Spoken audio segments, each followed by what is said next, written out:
오늘도 말씀 앞에 서 있는 사랑하는 성도들에게 도우시는 하나님의 은혜가 오늘 말씀을 붙잡고 기도하는 모든 성도들에게 임하기를 주님의 이름으로 축원합니다.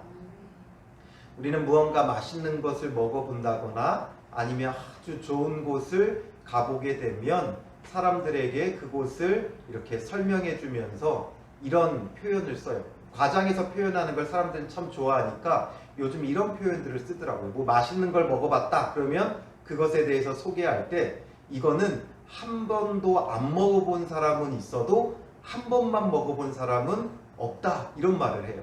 이곳은 한 번도 안 가본 사람은 있어도 한 번만 가본 사람은 없다. 그 얘기가 뭐예요? 한 번 가보게 되면 계속 갈 수밖에 없는 그런 좋은 곳이다. 한 번 먹으면 또 먹고 싶고 또 먹을 수밖에 없는 그렇게 맛있는 곳이다. 이런 것을 과장하기 위한 것이죠. 그러나 그것이 우리의 삶에 있어서 참 맞는 말이에요. 뭔가 좋은 것을 경험해봐야 이게 정말 좋은 것이구나 라는 것을 알고 반복해서 그 일들을 하게 되는 거죠. 맛있는 것을 먹어봐야 맛을 알고 그 맛을 아니까 계속 먹게 되는 거예요.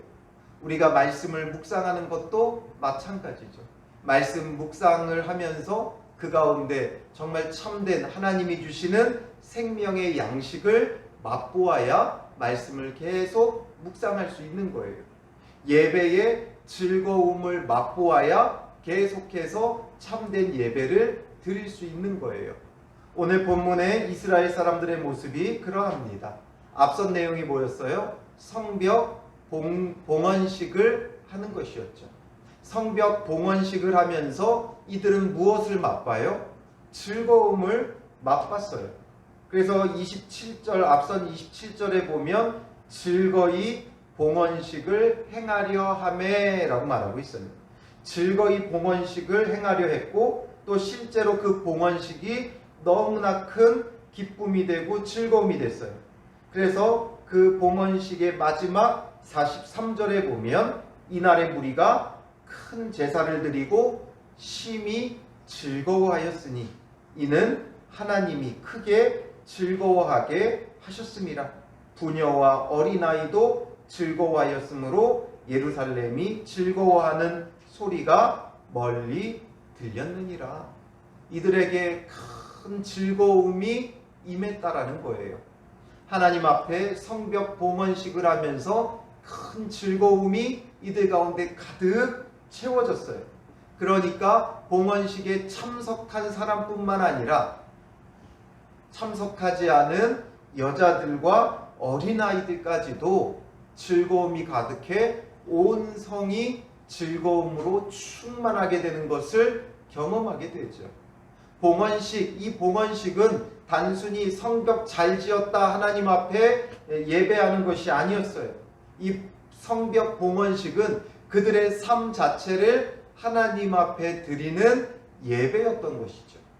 그래서 두 때로 나눠 성벽 위를 걸으면서 하나님께서 어떻게 일하셨는가, 어떻게 이렇게 놀랍게 성벽을 재건할 수 있게 하셨는가를 그들이 다시 한번 생각해보고 감사하며 하나님 앞에 자신들의 모든 삶을 드리는 것이었어요. 성벽 재건 이거 하나만 있는 것이 아니라 앞서서 어떤 일들이 쭉 펼쳐져 온 거예요. 성전이 재건됐고, 성전이라는 건 예수 그리스도 중심의 신앙이라고 그랬죠. 우리의 내면에 성전이 지어지는 거예요. 그리고 나서 성벽을 짓고 이 성벽은 우리의 삶이 되는 거예요. 그래서 삶의 울타리가 되고 말씀의 울타리가 되어서 그리고 그 안에 사람들을 이주시키고 하나님 앞에 거룩하게 살기로 결단한 후에야 이렇게 성벽 봉헌식을 하나님 앞에 드린다는 것은 결국 하나님 나라가 이루어진 자기들의 삶 자체를 하나님 앞에 드리며 예배하는 거예요. 이것이 우리에게 보여주는 건 삶이 예배가 되어 하나님 앞에 드려진다는 것이 어떤 것인가를 보여주는 거죠.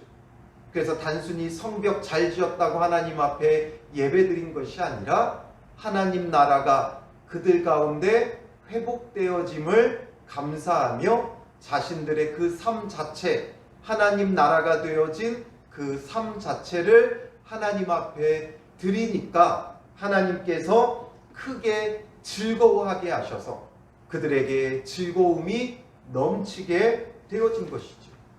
그래서 삶이 예배가 되어 하나님 앞에 드려지는 이 즐거움을, 이 기쁨을 이들은 만끽한 거예요. 한번 경험하고 나니까, 이런 참된 예배를, 참된 제사를 경험하고 나니까 이들 마음 가운데 어떤 마음이 생겨요? 그래, 우리는 이렇게 즐거운 제사를 하나님 앞에 평생토록 드렸으면 좋겠다, 이 마음이 그들 가운데 생기는 거죠. 그래서 그들의 그 봉헌식의 결말이 어떻게 되어집니까? 마지막 12장 44절부터 47절의 내용이 그 성벽 봉헌식의 결말이에요.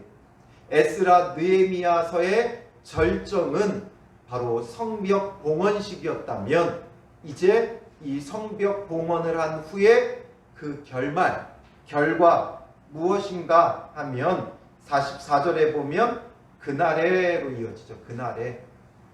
그래서 성벽 봉헌식이 드려졌을 때에 그때 사람을 세워 곡간을 맡겼다라는 거죠.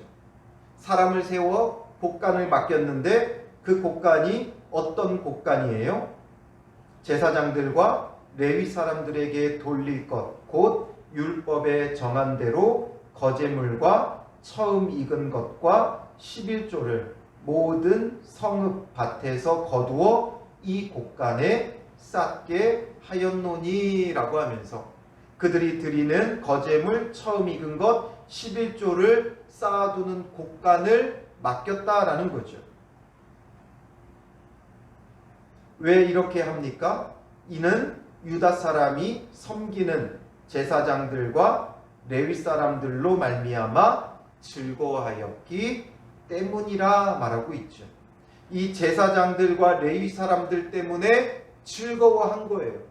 그게 뭐예요? 앞선 예배의 즐거움을 깨달은 거예요. 참된 제사의 즐거움을 깨달은 거예요.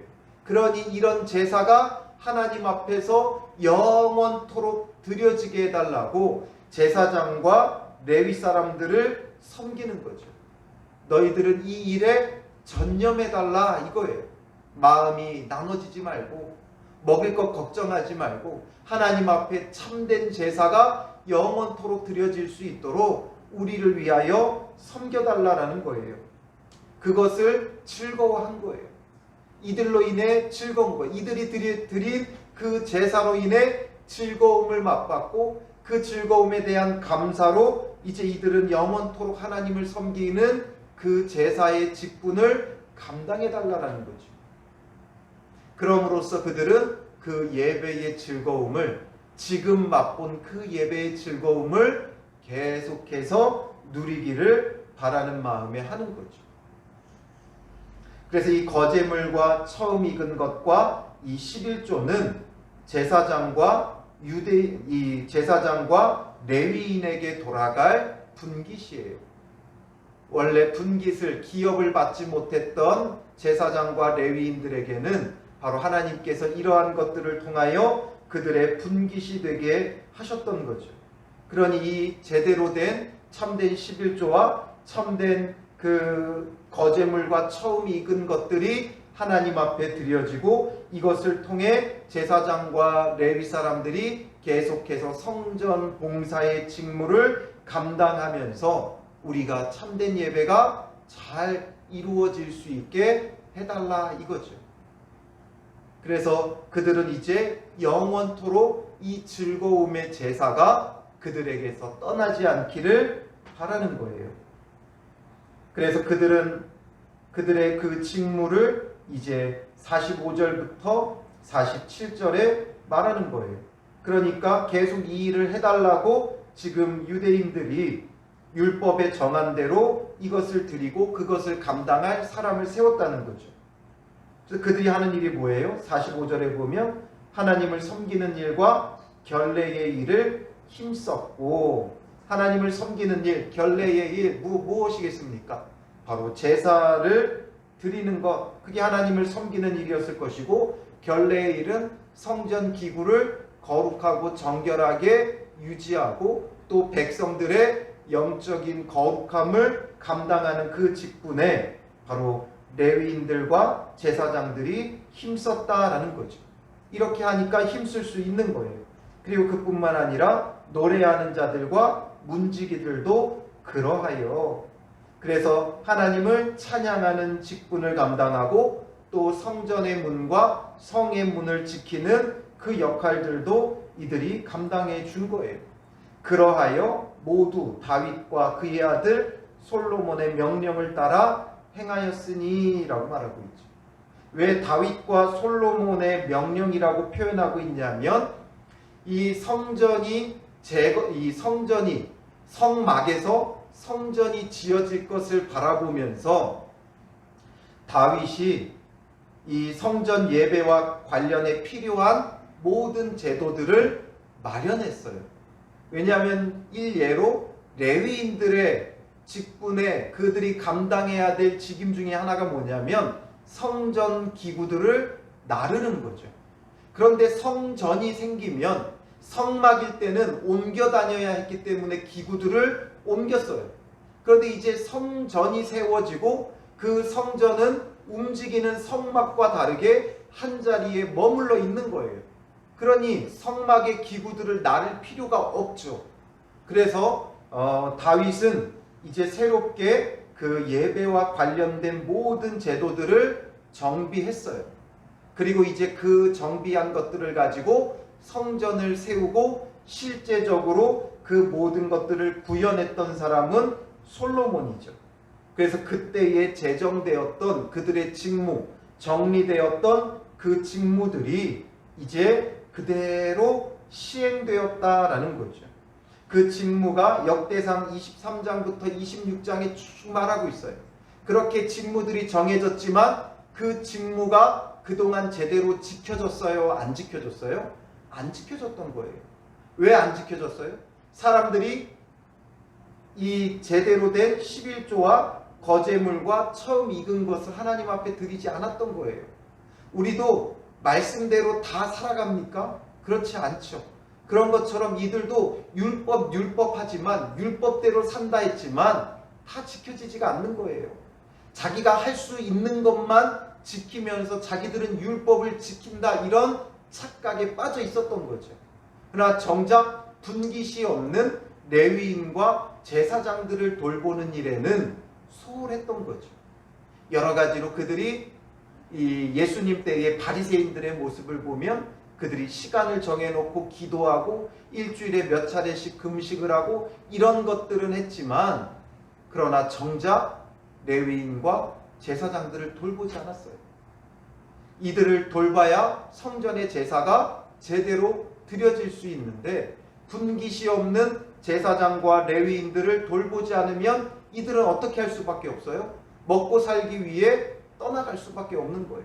그러니까 성전에서 제사가 제대로 드려질 수가 없는 거죠. 그래서 이들이 다시금 이렇게 그 율법의 기록대로, 율법의 정한대로 거제물, 처음 익은 것, 11조 이런 것들을 곳간에 쌓아두니까 이들이 바로 이 직임들을 잘 감당할 수 있는 거예요. 그래서 다윗과 그의 아들 솔로몬의 명령을 따라 행하였다. 그대로 시행이 되어지는 거예요. 규정된 그 직무들을 지켜나갈 수 있는 거죠. 그래서 46절에 보면 옛적 다윗과 아삽의 때에는 노래하는 자의 지도자가 있어서 하나님께 찬송하는 노래와 감사하는 노래를 하였음이며, 하나님을 향한 찬송과 감사의 노래가 끊이지 않았다. 이 직분도 감당하기 위해서는 누군가가 그들을 보살펴야 되는 거예요. 그래서 47절에 수룹바벨 때와 느헤미야 때에는 온 이스라엘이 노래하는 자들과 문지기들에게 날마다 쓸 몫을 주되 그들이 성별한 것을 레위 사람에게 주고 레위 사람들은 그것을 또 성별하여 아론 자손에게 주었느니라. 그러니 성전의 일들을 감당하는 레위인들과 제사장들의 쓸 것을 날마다 주었다는 거예요. 그래서 성전에서 찬양하고 또 문지기 역할을 하는 레위 사람들, 이들에게 먼저 주었고, 그래서 이 레위 사람들은 그걸 받고 마음껏 누린 게 아니라 이들도 그 받은 것의 또 10분의 1을 하나님 앞에 드리면 그게 뭐가 되는 거예요? 아론의 자손들, 즉 제사장들에게 드려지는 거예요. 물론 크게는 제사장도 레위 사람들이지만 이 제사장의 직분을 가진 자들은 또 따로 구별이 된 거예요. 레위 지파 안에서도. 그래서 기본적으로 먼저 레위 사람들에게 11조를 주고, 그리고 레위 사람들은 자기들이 받은 것의 또 10분의 1을 제사장들에게 주는 거예요.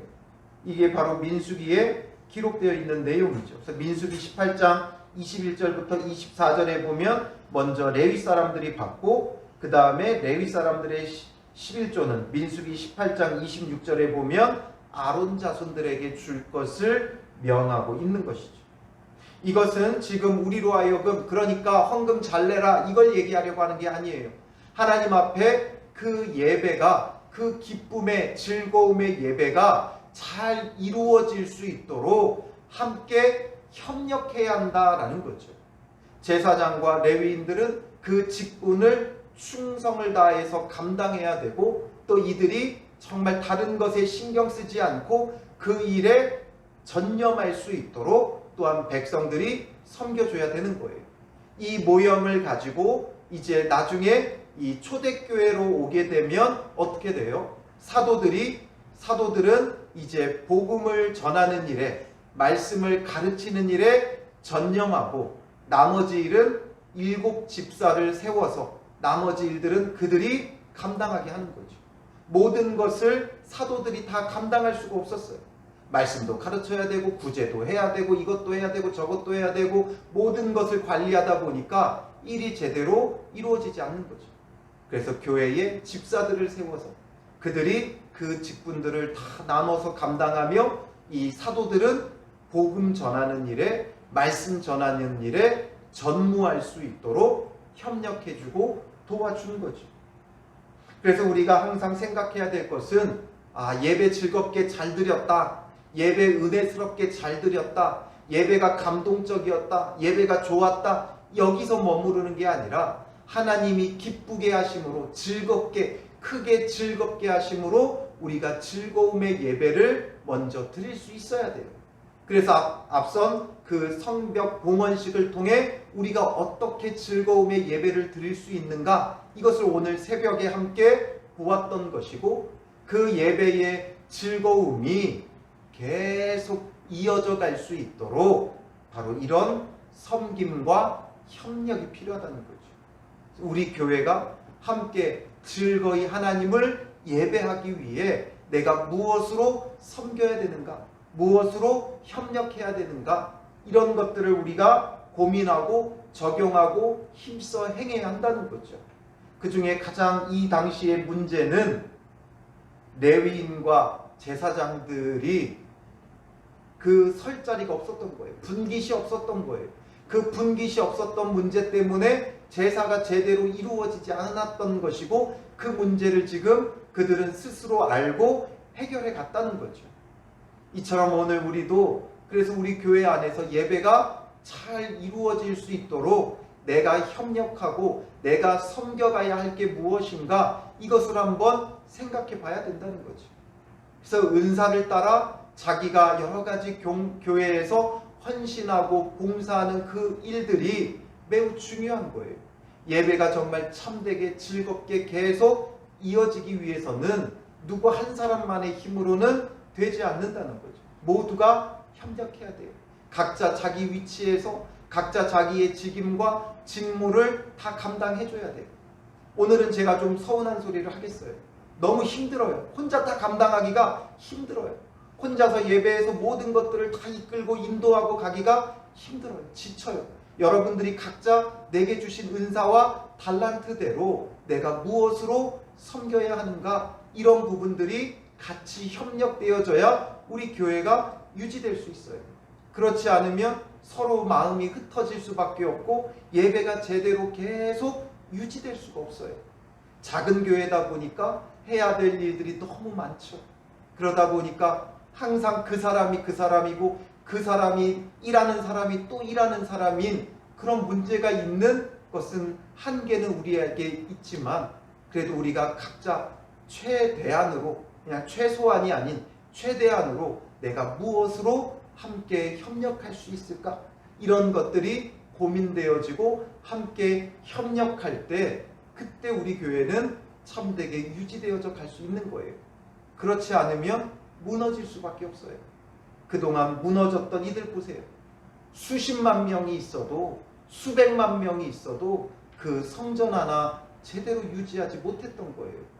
그렇게 다윗 때에 솔로몬 때에 여러 가지 제도를 정비하고 전격적으로 전폭적으로 후원해 줄 때 잠깐 반짝하고 그 이후에는 어떻게 됩니까?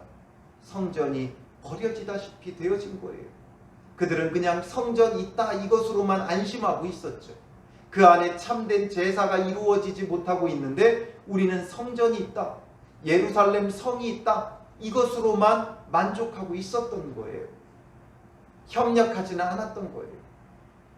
제사장들이 알아서 하겠지, 레위인들이 알아서 하겠지 이러면서 버려진 그 성전이 결국에는 허물어질 수밖에 없었고 그 허물어진 이후에 하나님의 은혜로 지금 다시 세워져 이들이 참된 예배를 맛보고 나니까 이 예배에 우리가 함께 협력하고 섬겨야 되겠구나 이 마음들이 그들 가운데 일어났다는 거죠. 그 마음 오래 갑니까? 오래 못 갑니까? 오래 못 가죠. 그래서 우리에게는 늘 주님 안에서 날마다 새로워짐이 필요한 거예요. 사실 이들이 이렇게 한 건 앞선 10장에 이들의 하나님 앞에 세운 언약이었어요. 그들이 10장에 보면 하나님 앞에 세 가지를 약속하죠. 첫째는 통혼을 금지할 것이고 두 번째는 안식일과 안식년을 지킬 것이고 세 번째는 하나님의 전을 내버려 두지 않겠다. 그래서 이런 것들을 하나님 앞에 제대로 드리겠다 이렇게 약속했던 것이 있죠. 그리고 그 약속대로 하나님 앞에 참되게 예배하고 나니까 그 즐거움 속에 지금 이들이 이렇게 행하고 있는 거예요. 그리고 이제 13장 1절부터 3절에 보면 어떤 내용이 나와요? 이들이 10장에서 통혼을 금지하겠다 약속했던 대로 이들이 13장 1절에 보면 그날 모세의 책을 낭독하여 백성에게 들렸는데 하나님의 말씀을 낭독하여 또한 백성들에게 들려준 거죠. 이들이 지금 신앙의 회복이 무엇을 통해 이루어지는지를 한번 계속 봐보세요. 이들은 말씀을 낭독했다는 거예요. 계속해서 하나님의 말씀을 낭독하니까 깨닫고 그 가운데 영적인 각성이 계속 일어나고 있는 거죠. 그 오늘 본문에도 또다시 그날의 모세의 책 율법을 낭독하고 나니까 어떤 기록을 그들이 접하게 되어져요? 암몬 사람과 모압 사람은 영원히 하나님의 총회에 들어오지 못하리니 라는 말씀을 읽게 되죠. 모압 사람과 암몬 사람은 하나님의 총회에 들어오지 못한다. 왜 못 들어와요? 13장 2절에 보면 이는 그들이 양식과 물로 이스라엘 자손을 영접하지 아니하고 도리어 발람에게 뇌물을 주어 저주하게 하였음이라 말씀하고 있어요.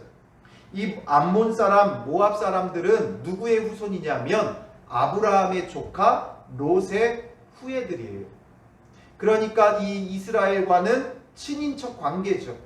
그래서 하나님께서 이스라엘 백성에게 출애굽한 이스라엘 백성에게 신명기 2장 9절 10절에 보면 그들을 괴롭게 하거나 그들의 권리를 침해하지 말 것을 명령하셨어요. 그들은 아브라함의 조카 롯의 후예고 너희들과 혈연 관계에 있는 자들이니까 그들을 너그러이 대하라는 것이죠. 괴롭히거나 그들의 권리를 침해해서는 안 된다고 하나님께서 명령하셨어요. 그래서 이스라엘 백성은 그렇게 대우했지만 암몬 사람들과 모압 사람들은 오히려 어떻게 했어요? 민수기 22장 1절부터 24장 25절까지 그 내용을 보면 이들은 양식과 물로 이스라엘 자손을 영접하지 않을 뿐만 아니라 발람을 불러다가 저들을 저주하라고 명령하죠. 발람을 불러서 저들을 저주해라. 그러나 하나님께서는 오히려 그것을 돌이켜 복이 되게 하신 거예요. 그러니 그 일로 인하여 결국 이스라엘을 저주한다는 건 하나님을 저주하는 것과 같은 거죠. 그 일로 인하여 하나님께서 신명기 23장 3절부터 5절에 보면 이 말씀을 명령하고 있는 거예요. 암몬 사람과 모압 사람은 영원히 하나님 총에 들어오지 못하리니 그들이 양식과 물로 이스라엘 자손을 영접하지 아니하고 도리어 발람에게 뇌물을 주어 저주하게 하였다라는 거죠. 그 말씀을 접하고 나니까 지금 이들이 어떻게 하고 있어요? 또 역시 그들 가운데 이 암몬 사람, 모압 사람들이 함께 섞여 살고 있는 거죠. 암몬 사람의 대표적인 사람이 누구였어요? 도비아였죠. 이 산발락과 도비아 가운데 이 도비아는 암몬 사람이었어요. 그래서 계속해서 성벽을 재건할 때 방해하고 위협을 하고 했던 자가 바로 도비아였죠. 그런 암몬 사람들이 그들 가운데 섞여서 살고 있었던 거예요. 그러니까 3절에 보면 백성이 이 율법을 듣고 곧 섞인 무리를 이스라엘 가운데에서 모두 분리하였느니라. 분리했다라는 거죠. 결국 그들의 신앙의 거룩성을, 순결성을 지키기 위해 분리했다는 거죠. 우리의 거룩함을 지키기 위해서는 분리가 필요해요.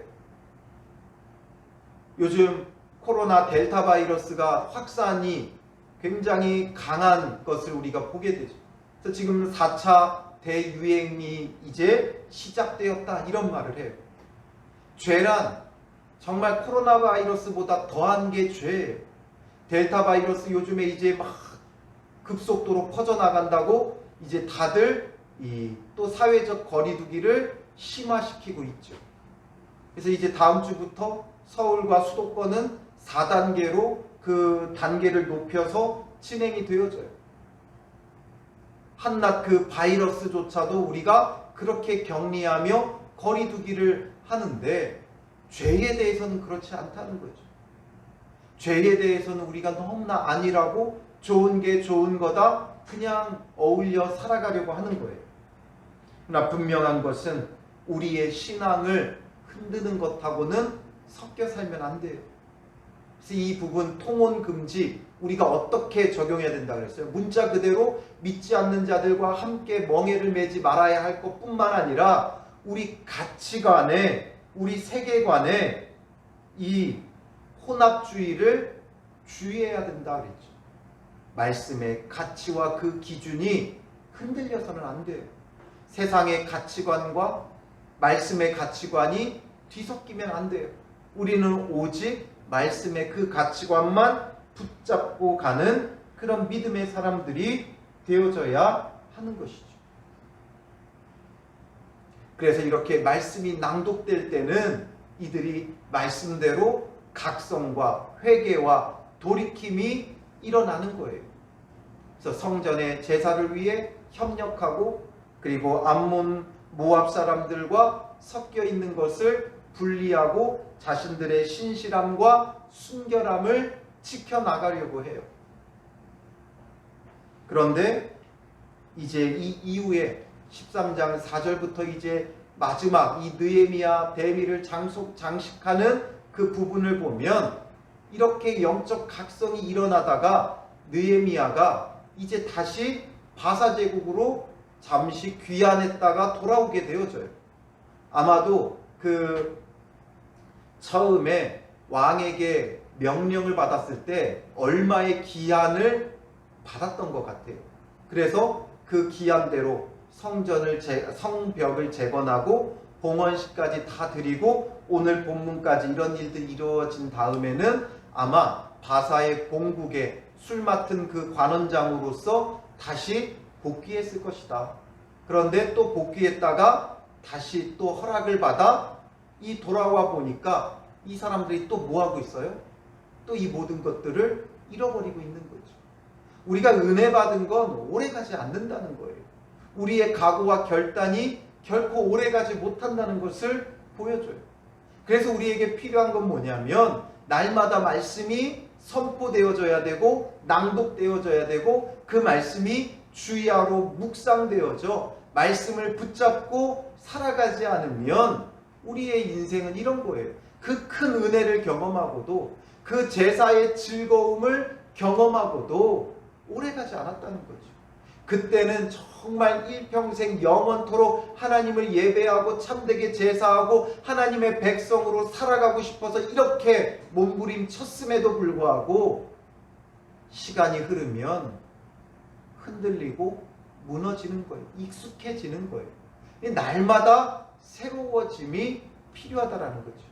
날마다 우리가 말씀을 묵상하고 적용해야 되는 거예요. 그렇지 않으면 일순간 한번 팍 튀어 올랐다가 떨어지게 되는 거죠. 계속해서 주를 향하여 나아가는 믿음이 되고 싶다면 걸음이 느리더라도 한 걸음 한 걸음 주께로 더 가까이 다가가기 원한다면 한 번의 열심과 열정으로 모든 것을 끝내려 하지 말고 우리의 걸음이 장거리 마라톤이라는 것을 생각하고 날마다 말씀을 읽고 묵상하고 그 말씀대로 따라감이 필요하다라는 거죠. 한 번의 영적인 경험으로 끝나지 않아요. 한 번 강렬한 영적인 경험은 마치 이게 우리의 일평생 이어질 것 같지만 오래가지 않아요. 그래서 한 번의 열심과 한 번의 결단으로 끝나지 말고 우리가 일평생 섬기며 따라가는 게 중요한 거예요. 내가 옛날에는 이러했다 이런 건 전혀 중요하지 않아요. 그래서 그걸 지금도 이어가고 있느냐 이거죠. 이들이 그 즐거움을 맛보고 이 즐거움이 영원하기를 원해 이렇게 제사장과 레위인들을 섬기고 또 그들 가운데 섞여 살았던 암몬 모압 사람들을 분리시키는 이 일들이 우리가 계속 말씀을 묵상하며 계속 이어져 가야 한다는 거죠. 사람들은 늘 기복이 있어요. 기분 좋을 때는 간이고 쓸개고 다 빼줄 것 같지만 자기의 기분이 조금만 떨어지면 매몰차게 돌아서는 게 사람이에요. 그게 바로 저와 여러분들이에요. 그걸 인정해야 돼요. 은혜 받았을 때는 정말 이 생명도 달라시면 십자가에 놓겠으니 이 막 찬양하고 눈물 흘리고 결단하지만 오래가지 않는다는 거죠. 그래서 오늘도 말씀 붙잡고 기도하며 그 기도로 한 걸음 한 걸음 나아가야 돼요. 정말 우리 교회가 영원토록 기쁨과 즐거움 가운데 예배가 드려지기 위해 내가 무엇으로 섬겨야 하는가? 눈에 보이지 않더라도 사소한 것 하나라도 내가 맡아서 섬기고 주관하는 자가 되어져야 한다는 거죠. 그리고 우리의 가치관을 혼란하게 만드는 세상의 가치관을 우리가 완전히 내려놓고 말씀의 기준이 항상 우리 안에 새롭게 세워지고 심기워지도록 기준의 잣대가 계속 세워져야 되는 거예요. 쓰러지면 끝나요. 말씀으로 그 기준을 날마다 새롭게 세워가는 믿음의 사람들이 되시기를 주님의 이름으로 축원합니다. 우리 이 시간 말씀 앞에서 같이 찬양하고요. 함께 기도하도록 하겠습니다. 기도할 때 오늘 말씀을 생각하면서 정말 우리 안에 하나님이 크게 즐거워하게 하시는 그 즐거움이 그러한 예배가 우리 가운데 일어나게 하시고 정말 우리의 삶에 하나님 행하신 일들을 늘 복기하면서 감사하며 찬양하며 예배함으로 우리 가운데 즐거움이 회복되어지고 예배를 통한 그 즐거움이 회복되어지고 그 즐거움을 위해 우리가 함께 내가 감당해야 될 사명이 무엇인가 이것을 우리가 생각해보고 그 일들을 영원토록 감당해줘야 돼요. 잠깐 하고 마는 게 아니라 끊임없이 섬겨주고 감당해주고 그것을 주님 앞에서 결단하고 그리고 또한 우리의 그 가치관이 세상의 가치관과 흔들리지 않도록 주님 말씀의 기준이 날마다 분명하게 세워지게 하여 주시옵소서. 이것을 구하며 기도하시고 우리 교회가 이 예루살렘 성벽이 재건되어져 가는 그 과정처럼 우리 안에 내면의 성전이 지어지는 교회 그리고 우리의 삶의 성벽이 말씀으로 지어지고 세워져 그 안에서 거룩함을 누리는 생명의 공동체 참된 교회가 되어질 수 있도록 기도해 주시고 또 여러분들의 기도 제목을 놓고 같이 함께 힘써서 기도하도록 하겠습니다.